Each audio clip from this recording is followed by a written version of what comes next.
एक बार हमारे माननीय मंत्री जी का अभिनंदन वंदन। माननीय इंदर सिंह जी परमार, मंत्री उच्च शिक्षा, तकनीकी शिक्षा एवं आयुष मंत्रालय मध्य प्रदेश शासन। सर, हम चाहते हैं हम आपको सुने।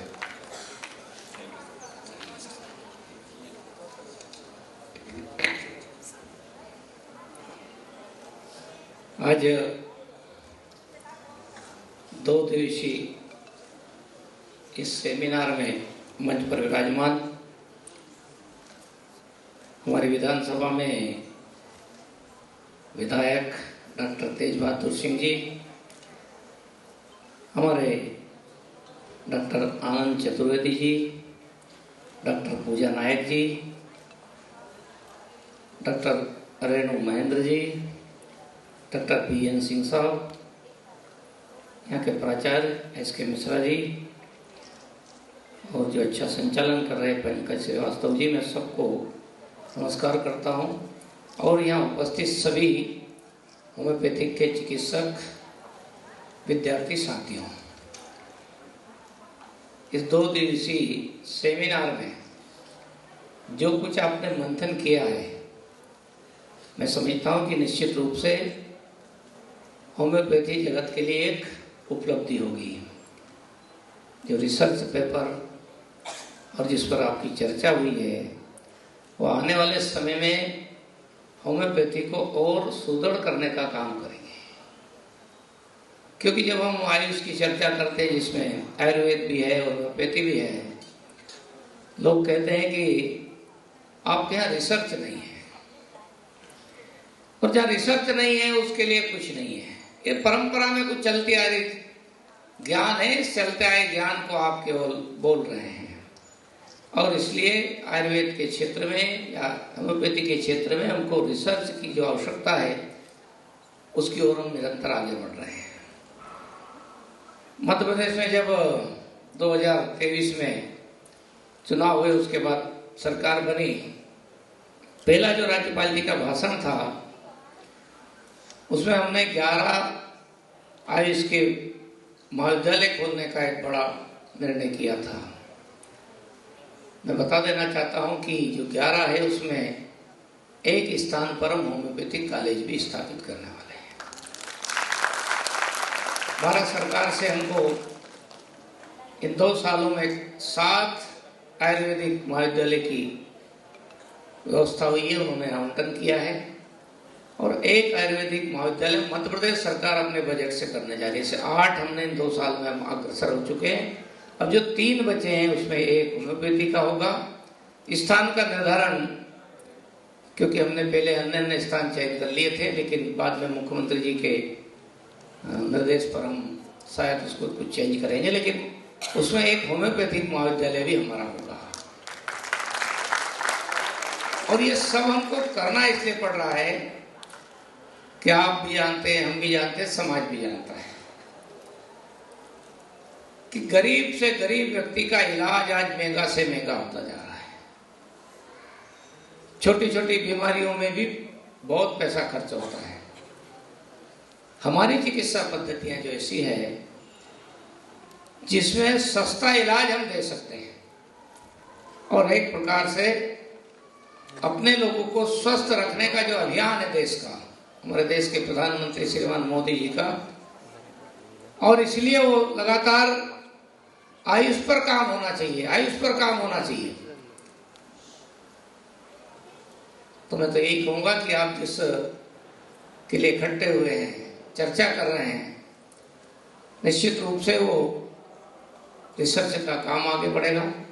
और जैसा चतुर्वेदी जी ने भी बताया कि भाई आपके यहाँ सबसे अच्छा महाविद्यालय है, अभी एक है, हम उसको डबल करेंगे ताकि ये हो। और जिस प्रकार से हमारे आयुष के यानी आयुर्वेद के नीचे तक केंद्र है, ज्यादा केंद्र आयुर्वेद के हैं, होम्योपैथी के भी है पर कम है भी, हम उनको भी बढ़ाने का काम करेंगे। अभी फिलहाल हमने जिला केंद्र पे जो आयुष विंग बना रहे हैं, उसमें हम आयुर्वेद के साथ साथ होम्योपैथी को भी स्थान देते जा रहे हैं। स्टेप बाय स्टेप थोड़ा बढ़ेंगे नीचे तक जाते जाते, क्योंकि जब हम भर्ती करने की बात करते हैं तो वित्त से अनुमति लेनी पड़ती, एक साथ इतनी अनुमति मिलती नहीं है। जहाँ तक रहा सवाल हमारे यहाँ के भोपाल के कॉलेज का, तो मैं समझता हूँ सरकार की ओर से भर्ती प्रक्रिया प्रारंभ कई समय से कर चुके हैं। कुछ टेक्निकल कारणों से यहाँ की भर्ती की, क्योंकि पीएससी को जो भेजा था उन्होंने वापस किया, उसकी ठीक करके जो कमी है उसको मैं कहते जल्दी विज्ञापन जारी हो जाएगा, ताकि हमारे कॉलेज में पर्याप्त शिक्षक रहना चाहिए।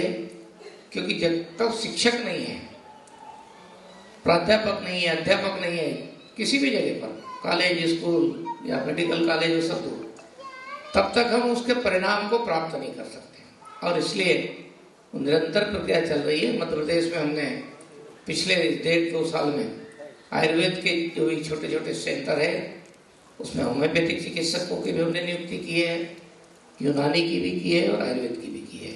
और फिर हमने विज्ञापन जारी कर रहे हैं ताकि आने वाले समय में और ज़्यादा से ज़्यादा हम जो रिक्तियाँ हम सबको हम भर्ती कर दें। फिर रेगुलर जो रिटायर्ड होते जाएंगे खाली होकर उतने ही पद हमारे पास बचेंगे। इसलिए ये सब लोगों की इच्छा भी है कि थोड़े सेंटर और बढ़ाए जाए, ताकि होम्योपैथी के भी हमारे जो पीजी के विद्यार्थी हैं उनको एक अवसर मिलता रहे। और पीजी के विद्यार्थियों से मैं कहना चाह रहा हूँ कि आप रिसर्च पर ज़्यादा से ज़्यादा काम करिए।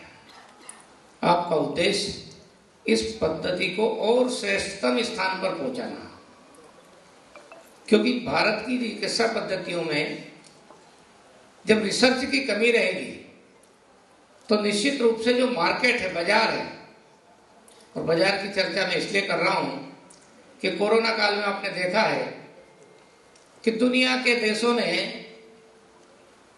सबने बाजार बना दिया था। कोरोना को भी पैसा कमाने का एक बड़ा माध्यम बना लिया था। कोरोना जैसे विश्व स्तरीय संकट के समय भी केवल हम हैं, यानी भारत, जिसने कई प्रकार के तरीके अपनाए थे। जब हमारे पास कोई साधन नहीं था तो हमने लॉकडाउन अपनाया।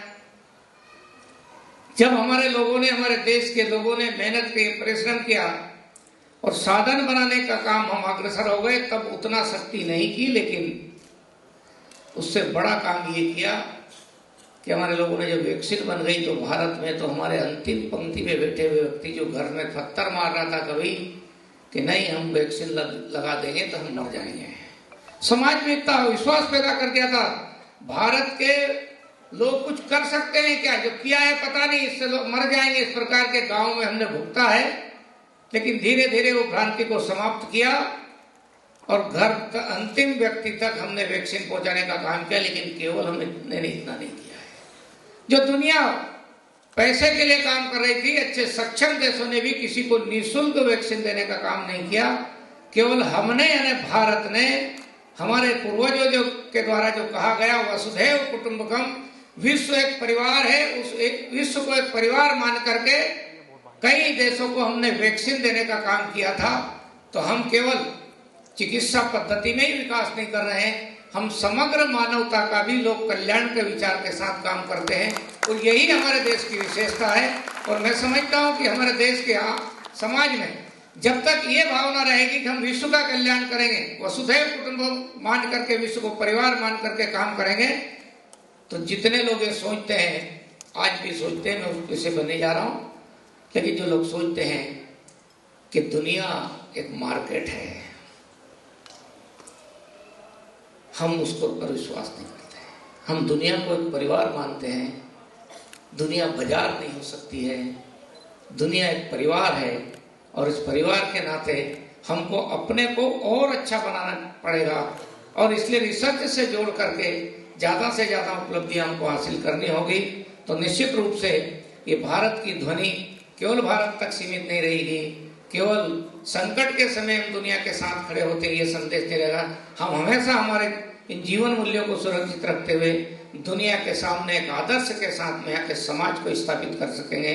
इस प्रकार की भावना के साथ आप इस चिकित्सा पद्धति का और विकास करिए। मैं आपके उज्जवल